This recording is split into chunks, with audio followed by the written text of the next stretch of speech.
It's opening night in New York City, and a curious and captivating group of young movie stars is working the red carpet. Let's start that way and go this way. They are the Angulo brothers, better known as the Wolfpack, and their tale of family, fortitude, and survival is told in a bold new documentary. It's brought them from isolation into the spotlight, a story truly stranger than fiction. Back to the beginning.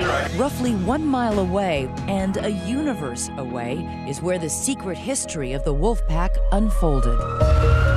In the gritty chaos of the Lower East Side for more than a decade, behind these windows, almost no one knew they existed.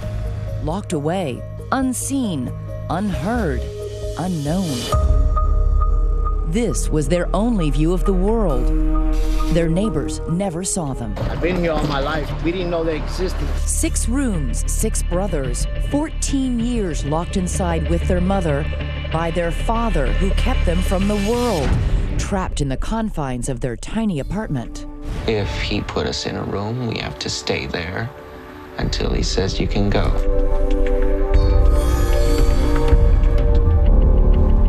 With no friends and no freedom, the boys have just one escape, what would be their salvation: movies. Thousands of movies. As far back as I can remember anything, like as far back as I can remember loving my mom, I remember movies. They were like a door into another world. In many ways, movies saved your lives. I think, in a way, movies, they shaped us who we are. They memorized them, reenacted them. We're on a playground here. Until one day, fantasy becomes reality. It's now or never. When life inside became too much to bear, and one son found the courage to break free. My heart pounded so hard. I was like, there's no going back now. Tonight, a story about the power of film, of imagination, and the Wolfpack's astonishing journey to freedom. Good evening. This is a story so incredible it seems like something out of a movie. And as you just saw, it now is. That movie, The Wolfpack, opening today. And the secrets of those young brothers finally spilling out from that apartment.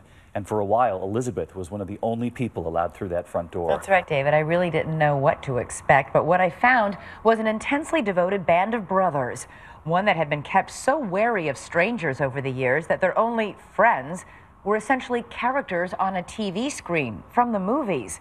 But now everyone is going to know these boys and be inspired by their journey of survival and hope.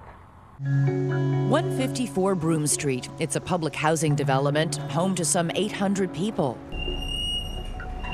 I am a rare visitor to one apartment on the 16th floor, where the Angulo family lives.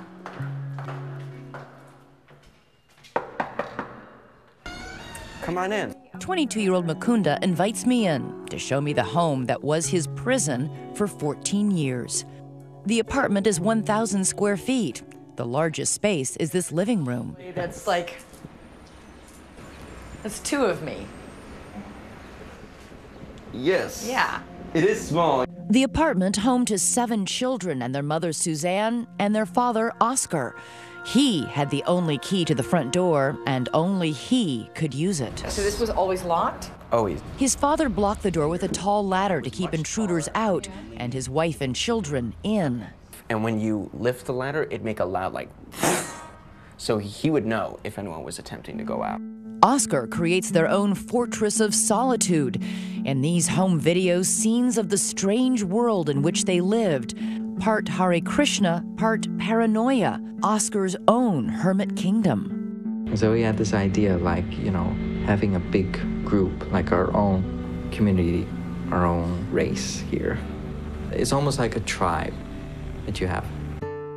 Vishnu is the first child and only daughter, born with a rare genetic disorder.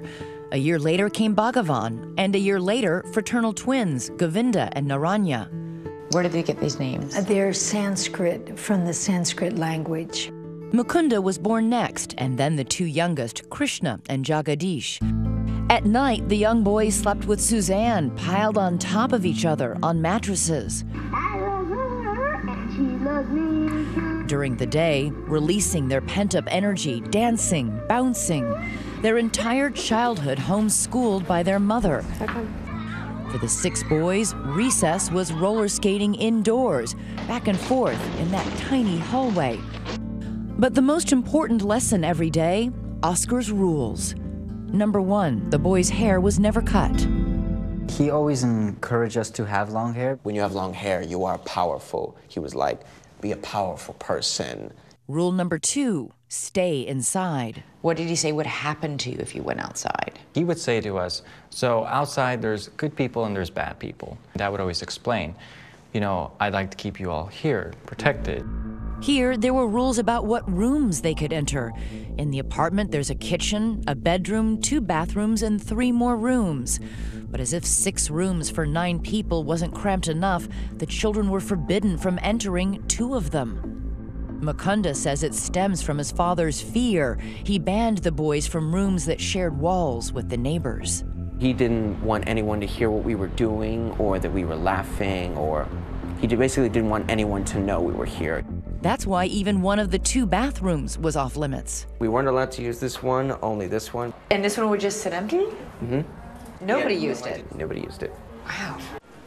Narayana, one of the twins, says the restrictions were the most extreme for their mother. She had the worst of it from all of us. She had more rules than we did. Any little thing that she did wrong she was like put on trial. I was very much a frightened person. We all were. He would not treat her like a happy husband with a happy wife. How did it come to this? Suzanne, who grew up in the farm fields of the Midwest, met Oscar in the exotic jungles of Peru, hiking to Machu Picchu. He really thought and acted in a much bigger way than most people. They married within months, living first in a Hare Krishna preserve, later in a van, having baby after baby. But when they ended up at the New York housing project, Oscar shut the door and pocketed the only key. So you didn't argue, no, this is silly, we're overreacting. At that time, I didn't have a lot of control about the choices that I made or could make. Suzanne had no contact with her family. Her sisters say she left no trail, no address, no phone number. We just felt there was no way of knowing. How do we find out? We had to hire a detective. No one had seen her. Suzanne was hiding in plain sight. Oscar didn't work, and the family survived on welfare and the money she earned from homeschooling. All her time was spent tending to her 7 children inside. It must have been deeply painful to see your kids growing up confined. Well, sometimes it was hard because I thought I wanted them to be out in the fresh air because that's what I did as a child. This isn't close to where I used to live. The children's only view of the wonders of the world were through Suzanne's memories of the life she used to have. I've been hiking in the Himalayas, so I used to talk a lot about that. Every day I wish to be out in nature with my mom, learning about the web of life and the connection of everything. When my children were younger, we would sit and look out the window, and I could compare it to the view on a mountaintop. Those big buildings might be other mountains. Instead of all the cars in the parking lot, there would be a big meadow there. It was kind of fun. It broke the monotony a little bit. Oscar would grant rare outings with more rules. They were told where to look, how far to walk, and never to interact with strangers. We would go out in the summers mostly because it was nice out. So how many times a year would you go out? Sometimes 5. One? One, and then 1 year, not at all. And then the winter came, and we never went out in the winter. The only freedom Oscar did allow, what would become the boys' one true escape, was movies. How many hours a day would you watch these movies?